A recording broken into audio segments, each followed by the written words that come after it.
STIS के today जी के programme में आपका स्वागत है। शुरुआत करते हैं पिछले अभ्यास प्रश्न से, जिसमें हमने आपसे पूछा था ग्रास रूट इनोवेशन प्रतियोगिता किस समूह से संबंधित है। आपके ऑप्शन थे option A Quad, option B SAARC, option C ASEAN या फिर ऑप्शन डी शंघाई सहयोग संगठन। तो इस प्रश्न का सही उत्तर है विकल्प सी आसियान। आप में से कई व्यूअर्स ने इस प्रश्न का कमेंट बॉक्स में एकदम ठीक जवाब दिया है। चलिए अब आगे की बात को एक्सप्लेनेशन से समझते हैं। हाल ही में भारत की शालिनी कुमारी ने ग्रास रूट इनोवेशन प्रतियोगिता में प्रथम पुरस्कार प्राप्त किया है, इसलिए विकल्प सी सही है। यह प्रतियोगिता तीसरे ASEAN Bharat grass root innovation forum में आयोजित की गई थी। ASEAN India grass root innovation forum विज्ञान, प्रौद्योगिकी और नवाचार पर भारत की आसियान समिति द्वारा आयोजित एक वार्षिक कार्यक्रम है। यह भारत सरकार के विज्ञान और प्रौद्योगिकी विभाग और नेशनल इनोवेशन फाउंडेशन की साझेदारी में आयोजित होता है। इस फोरम में आमतौर पर संगोष्ठी सत्र, नवाचार प्रतियोगिताएं और प्रदर्शनी शामिल होती है। ये अधिकारियों, जमीनी स्तर के नवप्रवर्तकों, छात्र नवप्रवर्तकों, शिक्षाविदों सहित विभिन्न क्षेत्रों के प्रमुख व्यक्तियों को एक साथ लाता है।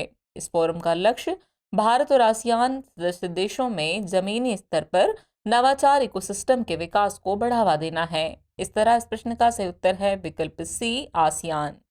चलिए शुरुआत करते हैं आज के एपिसोड की। तो आज के एपिसोड का पहला प्रश्न है, निम्नलिखित में से कौन सा कथन क्रायोमेश का सबसे अच्छा वर्णन करता है।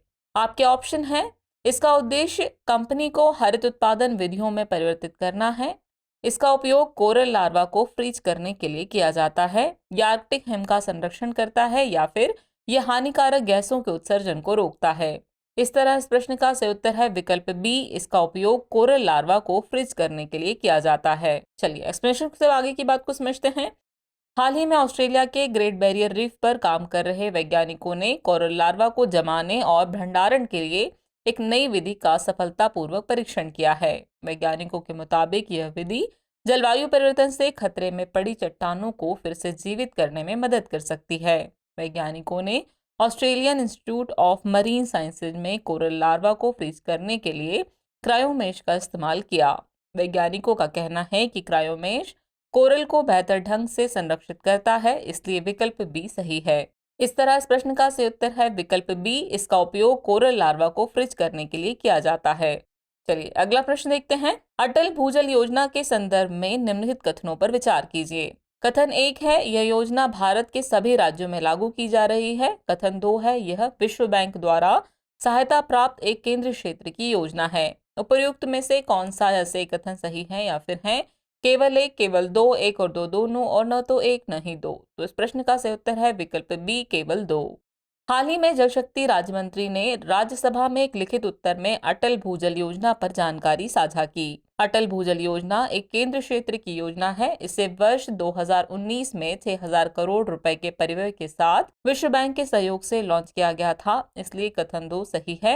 ये योजना 7 राज्यों हरियाणा, गुजरात, कर्नाटक, मध्य प्रदेश, महाराष्ट्र, राजस्थान और उत्तर प्रदेश में शुरू की गई है, इसलिए कथन 1 सही नहीं है। इस योजना का उद्देश्य जनभागीदारी के माध्यम से भूजल प्रबंधन में सुधार लाना है। इस प्रकार इस प्रश्न का सही उत्तर है विकल्प बी, यानी केवल 2 कथन सही है। चलिए अगला प्रश्न देखते हैं। आयुष्मान भारत डिजिटल मिशन यानी ABDM के संदर्भ में निम्नलिखित कथनों पर विचार कीजिए। कथन 1 है, यह स्कैन सेवा के माध्यम से अस्पतालों में त्वरित OPD पंजीकरण की सुविधा प्रदान करता है। कथन 2 है, राष्ट्रीय स्वास्थ्य प्राधिकरण यानी NHA इसकी कार्यान्वयन एजेंसी है। उपयुक्त में से कौन सा या से कथन सही है, या फिर है केवल एक, केवल दो, एक और दो दोनों, और न तो एक न ही दो। तो इस प्रश्न का सही उत्तर है विकल्प सी, यानी एक और दो दोनों ही कथन सही है। चलिए एक्सप्लेनेशन देखते हैं। हाल ही में केंद्रीय स्वास्थ्य मंत्री मनसुख मांडविया ने कहा है कि आयुष्मान भारत डिजिटल मिशन ने डिजिटल रूप से जुड़े स्वास्थ्य रिकॉर्ड के 4 करोड़ के लैंडमार्क को पार कर लिया है। आयुष्मान भारत डिजिटल मिशन सितंबर 2021 में प्रधानमंत्री द्वारा एक वीडियो कॉन्फ्रेंस के माध्यम से लॉन्च किया गया था। इस मिशन का उद्देश्य सभी भारतीय नागरिकों के हेल्थ रिकॉर्ड का डिजिटलीकरण कर डिजिटल स्वास्थ्य ID प्रदान करना है। यह स्कैन सेवा के माध्यम से अस्पतालों में त्वरित OPD पंजीकरण की सुविधा प्रदान करता है, इसलिए कथन 1 सही है। राष्ट्रीय स्वास्थ्य प्राधिकरण यानी NHA इस मिशन के लिए कार्यान्वयन एजेंसी है, इसलिए कथन 2 सही है। इस तरह इस प्रश्न का सही उत्तर है विकल्प सी, यानी एक और दो दोनों ही कथन सही हैं। अगला प्रश्न है, WHO global centre for traditional medicine किस शहर में स्थापित किया गया है? आपके ऑप्शन हैं जामनगर गुजरात, जयपुर राजस्थान, चेन्नई तमिलनाडु या फिर गाजियाबाद उत्तर प्रदेश। तो इस प्रश्न का सही उत्तर है विकल्प ए जामनगर गुजरात। जामनगर गुजरात में स्थित WHO global centre for traditional medicine अब आकार ले रहा है, इसलिए विकल्प ए सही है। आपको बता दें कि केंद्रीय आयुष मंत्रालय और विश्व स्वास्थ्य संगठन WHO जामनगर में दुनिया का पहला global centre for traditional medicine स्थापित कर रहे हैं। इस केंद्र का मुख्य उद्देश्य दुनिया भर में पारंपरिक चिकित्सा की क्षमता का अधिकतम इस्तेमाल करना और वैश्विक आबादी के स्वास्थ्य में सुधार करना है। यह केंद्र पारंपरिक चिकित्सा की क्षमता को उजागर करेगा और इसके सुरक्षित एवं प्रभावी उपयोग को बढ़ावा देने के लिए तकनीकी प्रगति का उपयोग करेगा। इस तरह इस प्रश्न का सही उत्तर है विकल्प ए जामनगर गुजरात। अगला प्रश्न है वैश्विक न्यूनतम कर के संबंध में निम्नलिखित कथनों पर विचार कीजिए। कथन 1 है यह कॉर्पोरेट आय आधार पर एक मानक अधिकतम कर दर लागू करता है। कथन 2 है इसका उद्देश्य कम कर दरों के माध्यम से राष्ट्रों को कर प्रतिस्पर्धा से हतोत्साहित करना है। उपयुक्त में से कौन सा से कथन सही है या फिर हैं केवल एक, केवल दो, एक और दो दोनों और न तो एक न ही दो? तो इस प्रश्न का सही उत्तर है विकल्प बी केवल दो। हाल ही में यूरोपीय संघ के सदस्य बड़े व्यवसायों पर 15% का वैश्विक न्यूनतम कर लागू करने पर सहमत हुए हैं। वैश्विक न्यूनतम कर कॉर्पोरेट आय आधार पर एक मानक न्यूनतम कर दर लागू करता है, इसलिए कथन 1 सही नहीं है। गौरतलब है कि वर्ष 2021 में आर्थिक सहयोग और विकास संगठन यानी OECD ने बड़े बहुराष्ट्रीय निगमों के विदेशी मुनाफे पर 15% कॉर्पोरेट न्यूनतम कर का प्रस्ताव किया था।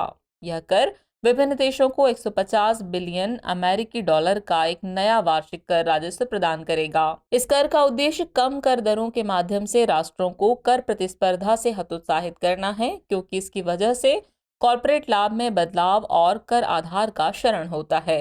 इसलिए कथन 2 सही है, यानी इस प्रश्न का सही उत्तर है विकल्प बी केवल 2 कथन सही है। चलिए अगला प्रश्न देखते हैं। ब्लैक कार्बन के संबंध में निम्नलिखित कथनों पर विचार कीजिए। कथन 1 है यह एक दीर्घकालिक प्रदूषक है। कथन 2 है यह कार्बन डाइऑक्साइड के बाद हमारे ग्रह को गर्म करने में दूसरा सबसे बड़ा योगदान करता है। उपयुक्त में से कौन सा या सही कथन सही है या फिर हैं केवल एक, केवल दो, एक और दो दोनों और न तो एक न ही दो? तो इस प्रश्न का सही उत्तर है विकल्प बी यानी केवल 2 कथन सही है। चलिए एक्सप्लेनेशन देखते हैं। हाल ही में पर्यावरण, वन और जलवायु परिवर्तन राज्य मंत्री ने लोकसभा में ब्लैक कार्बन का मुकाबला करने के लिए किए गए विभिन्न उपायों को रेखांकित किया। ब्लैक कार्बन एक अल्पकालिक प्रदूषक है, इसलिए कथन 1 सही नहीं है। ये कार्बन डाइऑक्साइड के बाद हमारे ग्रह को गर्म करने में दूसरा सबसे बड़ा योगदान करता है, इसलिए कथन 2 सही है। अन्य ग्रीन हाउस गैस उत्सर्जन के विपरीत यह जल्दी से धुल जाता है। यदि उत्सर्जन बंद हो जाता है तो इसे वातावरण से समाप्त किया जा सकता है। इस प्रकार इस प्रश्न का सही उत्तर है विकल्प बी यानी केवल 2 कथन सही है। अगला प्रश्न देखते हैं। निम्नलिखित में से कौन चिल्लई कला की सबसे अच्छी व्याख्या करता है? आपके ऑप्शन है तेलंगाना में पुष्पोत्सव, राजस्थान में लोक नृत्य, ओडिशा में स्क्रॉल पेंटिंग या फिर कश्मीर में सर्दी का कहर। तो इस प्रश्न का सही उत्तर है विकल्प डी कश्मीर में सर्दी का कहर। हाल ही में कश्मीर घाटी में सर्दियों के 40 दिनों के सबसे कठोर दौर की शुरुआत हुई, जिसे स्थानीय रूप से चिल्लई कला कहा जाता है, इसलिए विकल्प डी सही है। इस शुरुआत को कश्मीर घाटी में फिरन डे के रूप में मनाया जाता है। आपको बता दें कि फिरन एक ढीला और लंबा ऊनी गाउन है, जिसे कड़ाके की ठंड से बचने के लिए पहना जाता है। चिल्लई कलाओं की अवधि के दौरान कश्मीर और लद्दाख में रात का तापमान आमतौर पर जमाव बिंदु से नीचे रहता है। चिल्लई कला की ठंड के बाद 20 दिनों तक चिल्लई खुर्द और 10 दिनों तक चिल्लई बच्चा चलता है। इस तरह इस प्रश्न का सही उत्तर है विकल्प डी कश्मीर में सर्दी का कहर। चलिए अब हम पहुंच गए हैं एपिसोड के अंतिम प्रश्न पर। तो आखिरी प्रश्न है, भारतीय शिल्प के संदर्भ में डोकरा क्या है? आपके ऑप्शन है option A tapestry, option B metal craft, option C wood turning या फिर ऑप्शन डी चिप नक्काशी। तो इस प्रश्न का सही उत्तर है विकल्प बी मेटल क्राफ्ट। कोलकाता का लाल बाजार डोकरा धातु शिल्प यानी मेटल क्राफ्ट का केंद्र बन रहा है, इसलिए विकल्प बी सही है।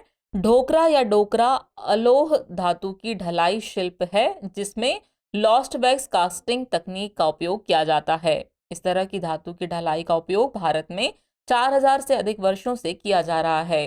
डोकरा की कलाकृतियां पीतल से बनी होती हैं और इस मायने में अनूठी हैं कि इनमें कोई जोड़ नहीं होता है। इस तरह इस प्रश्न का सही उत्तर है विकल्प बी मेटल क्राफ्ट। चलिए अब एपिसोड का अभ्यास प्रश्न देख लेते हैं। हाल ही में चर्चित संयुक्त वित्त और स्वास्थ्य कार्य बल किस समूह से जुड़ा हुआ है? आपके ऑप्शन है option A SAARC, option B Quad, option C BIMSTEC या फिर ऑप्शन डी G20। तो व्यूअर्स, इस प्रश्न का जवाब कमेंट बॉक्स में देना ना भूलें। जल्द ही मिलते हैं नए एपिसोड में नए नए सवालों और उनके नए नए जवाबों और जानकारियों के साथ।